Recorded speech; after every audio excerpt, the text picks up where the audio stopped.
Jeff, Jeff, Jeff. Jeff, Jeff, Jeff, Jeff. Jeff, Jeff. Jeff, Jeff, Jeff. Jeff Stein's our national and presidential expert, noted author. You can find his books at your favorite bookstore, and as well as totallyiowa.com. The Iowa Business Report, the Iowa Politics Report, come to us from his mothership, KXEL, Cedar Falls and Waterloo, 1540, the mighty 1540. Jeff is located there right now. Hey, Jeff. Matthew, it has been a while. It's been 2 weeks, and I'm not going to talk to you next week because we got the 4th of July weekend coming up that week. So, Whoa. Independence Day weekend. I know it's independent. Yeah, thank you. Very, very well done. I was just saying, I believe July 3rd is next Wednesday. It is not Independence Day weekend yet. So what the heck, Junior? I am prepping the grill. All right. But we got you here now. Let's talk about a few things here. Just focus on now. Let's not look at next week. Okay, so I want to get into, first of all, let's go to the SCOTUS stuff first, because it is, we finally got some rulings there. Boy, am I crazy? The next 2 days are going to be like, 4 rulings each day, right? They added, this has become the pattern over the last 3 years, where I think if you recall 2 years ago when the Dobbs ruling came down, they had added a day. They have a calendar early on where they say this is when we'll release rulings and opinions. And they added days because they either weren't ready or for whatever reason. And the same thing has happened this time. They've added additional days, and we're running near the end of the term. June 30th is the year of the term, or end of the term. And it's really interesting to see all of this come down all at once. And it's not in a vacuum. It's not like there are 2 guys gathering in Atlanta for, I don't know, something tomorrow. Well, whether that happens or not, we'll get to that as well here a little bit.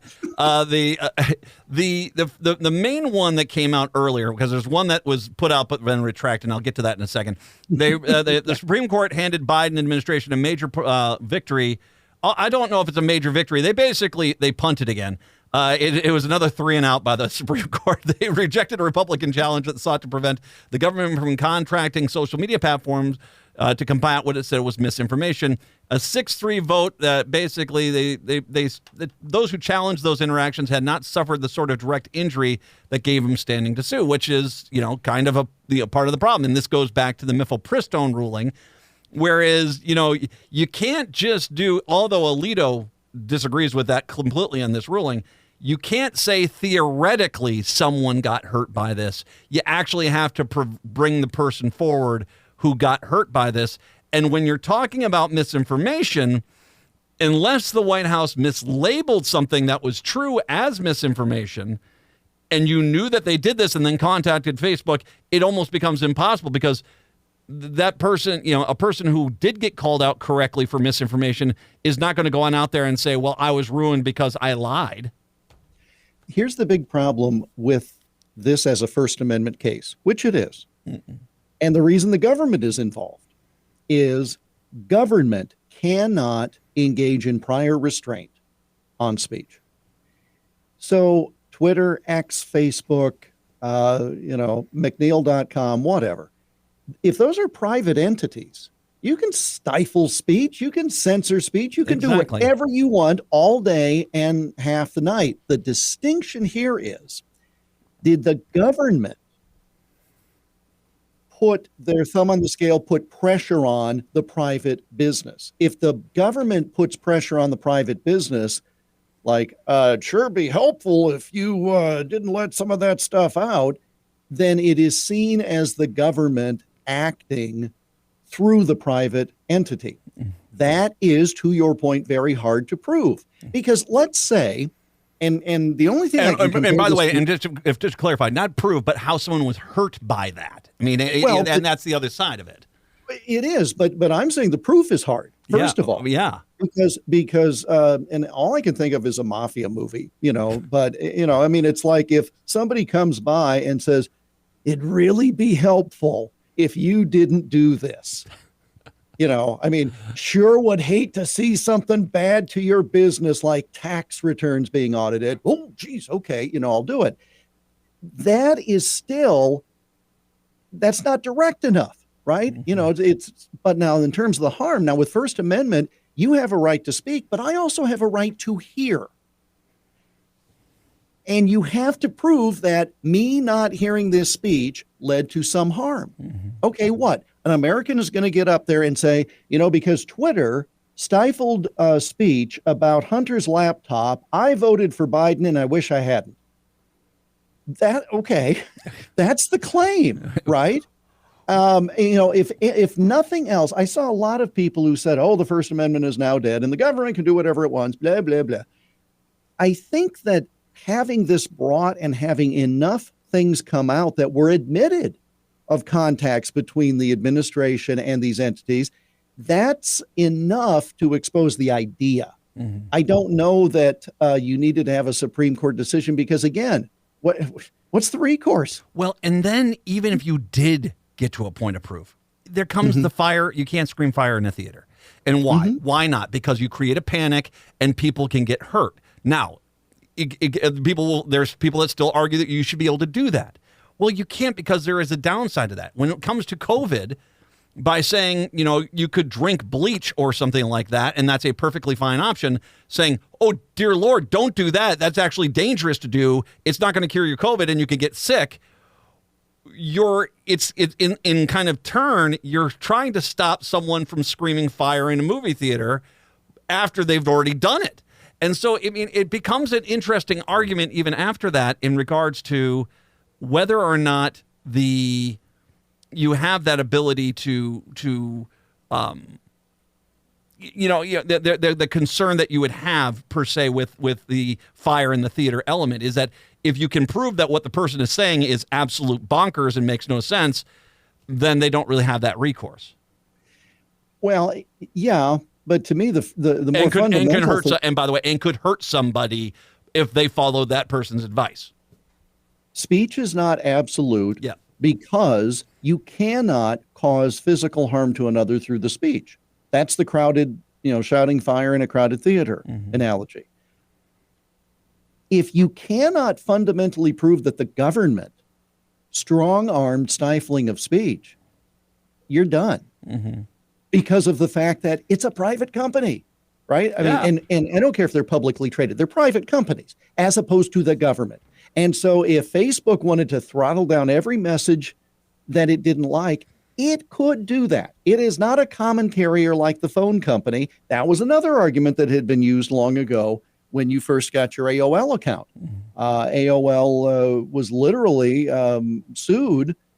And they said, hey, we're not responsible for the messages on our platform because we're like the phone company. If somebody picks up a phone, if you pick up a phone to order a hit on bread again, you can't sue the phone company just because it was the conduit. Yes. And that's the same principle with emails and websites and everything else. And anytime, and I've, as a lawyer, I was advising various internet companies at one point saying, I don't know that you want to censor this webpage because if you censor this webpage because you don't like it, it was actually a company that they didn't like satanic websites, like a 14-year-old who thought he was satanic. He found the flame icon for his webpage. Look, we're in hell, and they wanted to stop that. And I said, well, then you're going to have to look at every single thing on every website. Do you really want to do that? Or do you just want to say, we're just going to assume that by not saying anything, we're going to be fine? Well, and from a liability standpoint. And I think you also get to that point where it's like, okay, it's freedom of speech does not mean that people have to agree with your speech. And I think a lot of these things comes into this. It's like, you have to agree with me. It's like, no, it's a really dangerous thing to do. And if a private company does it, even with the government saying, because the private company then has to look at their liability. And if they allow someone to say that, oh, you can drink bleach and you'll be perfectly fine, that does open them up especially if people have said that's not true. And if they just simply say, look, we're a common carrier, anything welcome. But the minute you try to put some guardrails on it, that's what. But again, how can you be viable as a business? All right, let's say that that's McNeil.com, and we could post whatever we want. And all of a sudden, some of the raunchiest, sickest pornography shows up.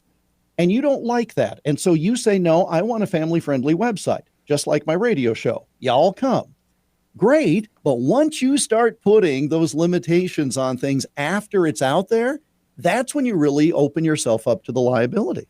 By the way, find my OnlyFans page. That's where okay. The other ruling. Are you taking Bitcoin for the OnlyFans membership? Oh, Lord knows that's a legitimate currency. Anyway, the other something we agree on. That's one thing we agree on. Bitcoin is not real. You and I agree on a lot more things. How about the fact that someone just got fired at the Supreme Court for accidentally leaking what seems to be another ruling? This is Moyle versus the United States, Idaho versus the United States. Idaho basically had a limiting abortion law that basically said you couldn't even give an abortion to a woman who was dying. That basically, if that's what happens, that's what happens. It seems like the Supreme Court leaked, and it sounds like this was just someone accidentally putting the post up there. For a few minutes, Bloomberg News caught it, and basically it says that, no, you're going to reinstall the lower court ruling, which basically says, no, you have to allow doctors to try to save human beings' lives. Yeah, what do you know? It just showed up on the website. I mean... No, I do this. This is not like Alito, and it's clear Alito was the guy that leaked that other one, the Dobbs ruling. I mean, this is not like that. It does seem like someone's, sir, the regular guy's not here. What do you want me to do today? Okay, fine. How do you time a post? You can do that? Yeah, I know. You mean publish immediately? That icon I shouldn't have hit? Okay. There you go. Yes. Yeah. Here's the thing. CC. Well, okay, that's interesting. CC address book. The problem is, you'd be willing 5 years ago. You'd be willing to say, "Whoops, guess you shouldn't let the intern have the mouse." And now you don't believe anything. Now, of course, we suspect that there was something nefarious. Why was that being leaked first? And why was it the day before the debate? And why? It was probably nothing. But because what's the court going to do now? Is Roberts going to say we're going to withhold that ruling because this happened? We're going to wait 6 months before we release it? I can't see that happening. And is anybody now going to change their mind? Whoever voted, whatever the majority was, no, it's just not going to happen. Because, again, it's not as pivotal a case in terms of reversing precedent as the Dobbs case was. By the way, you've just brought up something really interesting. Do you think specifically? You do okay. You're hitting 400. So, do you think that they are specifically holding the immunity rulings until Friday after the debate? I would hope not. I would hope that the fact that there is or is not a presidential debate makes no difference regarding the calendar of the Supreme Court. I would really hope. But it's such a mystery in terms of when they release what they release. And that's the part where people have, again, suspicion. What's wrong with it? They know today what they're releasing tomorrow. Oh, yeah. Most state courts, when they're going to release rulings, they say, it's almost like coming attraction. Stay tuned. Friday at 9, we'll be releasing our rulings in these cases. Great. Supreme Court, you have no idea what's coming down. That's why everybody was jumping on that website and hitting refresh, like they were looking for lottery numbers because they were hoping something came up. And that's why this stray opinion came up and everybody went nuts because there was such hyper-focused attention. Mm-hmm. How about you just say, here's the list of the cases that we're going to release on Thursday. Here's the list on Friday. I don't know. You're exactly right. And I should mention, they officially have not released the case versus Idaho. That one's not been released. So my count is there's still 7 major rulings that have yet to come on down. It's going to be a busy few days, that's for sure. Well, and for the presidential debate to be in Atlanta, the seat of one of the key cases against the former president, with this ruling that would have a great impact on it. Yeah. Yee. Jeff Stein joining us, 952-946-6205, 952-946-6205. We'll take a break. Come on back. It's the Matt McNeil Show.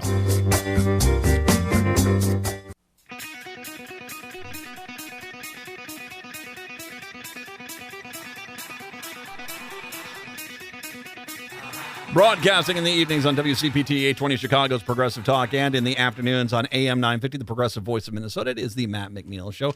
952-946-6205, 952-946-6205. Jeff Stein joining us right now. Okay, so Supreme Court aside, let's go into what happened last night, which is, and I made this point earlier. If Nikki Haley was the nominee for the Republicans, I think she'd probably be up 15 points.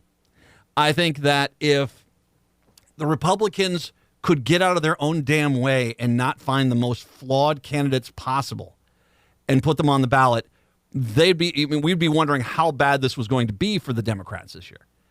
But once again, Lauren Boebert, a woman that basically, what she got caught doing at the Beetlejuice, I mean, that would have jumped, her entire political career would have been gone 20 years ago. She's handy. Oh, yeah. Oh, you should see how she boxes. You know, that right hook. You know, she knows what she's doing. And who doesn't love the theater? But,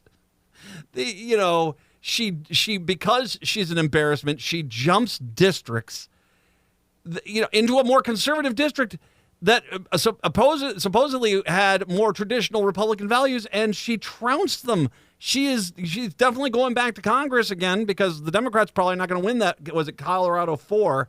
So they're probably not going to win that. But once again, Lauren Boebert's one of those candidates where the effect of her on the ticket in Colorado impacts other races across the country. And you look like you're not legitimate. And so when you get to a toss-up district, even in Colorado or anywhere else, how do you take Republicans seriously if they say, here I am at a campaign event with good old Lauren Boebert, who, if I'm lucky,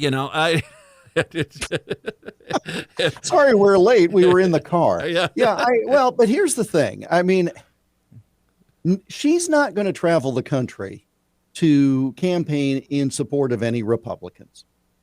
And nobody's going to go help her.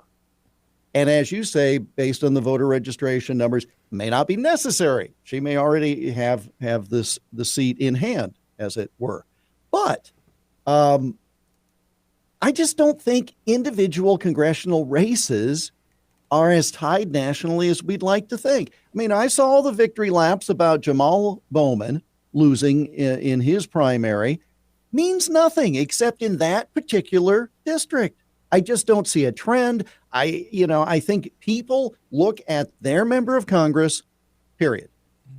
Maybe I'm short-sighted, but I just don't think they're going to that next level of calculation. I think I will say this. Michelle Bachmann, when she was up here in Minnesota 6, that was one of those candidates where the other candidates, specifically in like Minnesota 8 and Minnesota 2, would be like, I don't necessarily agree with her. I mean, it wasn't helping them.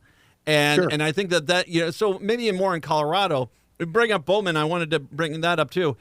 Interesting to see. I mean, he got trounced. I mean, Westchester. I think it's Westchester County and one precinct in the Bronx, and he just he's gone. I mean, it really is a pretty stunning beatdown on that case. And clearly, I think his I don't want to say squad or this, but his more progressive policies just were not playing in a district, which definitely it does favor the Democrats, but is much more of a moderate Democratic district. Don't pull a fire alarm. Yeah. I mean, that alone, I think, turned some people off. That was not handled well. No, it wasn't. And again, that's an understatement, isn't it? By the way, all the outrage about that just disappeared overnight. They don't care anymore.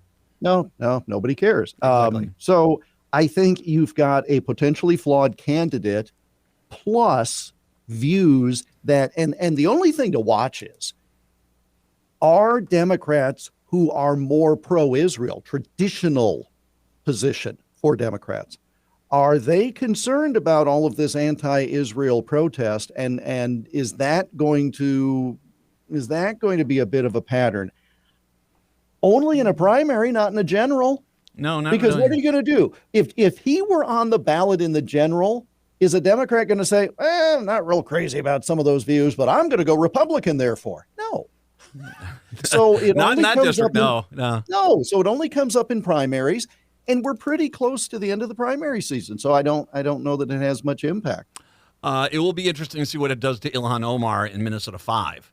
Now, once again, that's going to go Democrat. That's Minneapolis, so it's going to go Democrat. But she's got a challenge up there, Don Samuels, and so it will be interesting to see if that plays out. Because what was it? Was it the fire alarm, or was it his progressive policies? And I think you'll get the idea of that when the Minnesota primary comes on up. It's an excellent point because, again, as I said, you had a more flawed candidate, and anything that's come out against her, family things, whatever, we've had an election or two since. Exactly. So, that dog hunted. Utah is such an interesting state. Once again, Trump's candidates there got trounced. I remember a day when Utah was kind of this extremist religious Republican, and today they are the last bastion of traditional Reagan Republicans left, where they basically are, no, we're not going to go to the extreme. Both the Senate candidate that was endorsed by Trump and the governor candidate were both soundly defeated in Utah. And I don't think that's going to adversely affect Trump himself there in November, because again, do you have a choice between two members of the same family or, one from each? But it is interesting because he did crow about his record of endorsements a few years ago, and I don't hear that now. Well, I will say this. I mean, if he's the kind of guy that holds these grudges. I don't know if you've seen him, but he does kind of hold these grudges. I don't think Utah's going to be on his stop list. The question is does he reluctantly endorse the candidates down there? Like I said, I don't think it's going to go Democrat in Utah. But it's sure. Well, because it's kabuki theater, right? This is my person. This is the best person. Oh, wait, my person lost? Now this person is the best because look how bad the Democrat is. I mean, in this scenario, there's no honor among thieves here. Well, it would be surprising. Trump, I don't know. I mean, it's clear that the people in Utah don't agree with him on a lot of things, and so I am going to be fascinated to see how long that state does stay R, because that might be a state that goes to the Democrats eventually. Once again, the Iowa Politics Report, I'll post that a little bit later on. Jeff, I will talk to you in 2 weeks, my friend. Yes, sir. Minneapolis, St. Paul, I'll see you next hour. Chicago, I'll see you tomorrow.